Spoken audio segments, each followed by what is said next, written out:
เร็วบ้างช้าบ้างอย่างที่เห็นบาปและบุญหนุนนำเป็นกรรมเวรมองไม่เห็นความเป็นจริงสิ่งใดมาท่านทั้งหลายยังไม่ตายอย่าประมาทอย่าได้พลาดในความดีสิ่งควรหาจงให้ทานรักษาศีลภาวนาตายไม่ว่าถ้ามีบุญคำจูงใจ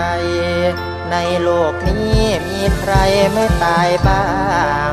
แม้นรูปร่างจะสวยงามสักแค่ไหนยศสูงสักหรือมั่งมีกว่าใครใครหนีไม่พ้นก็ต้องตายวายชีวันคิดถึงตายมันช่วยคลายไม่ให้ปิดชวนให้คิดถึงความจริงสิ่งที่เห็นแม้แต่เราก็ต้องตายใจเย็นเย็นฝึกให้เป็นตายก่อนตายสบายเอ่ย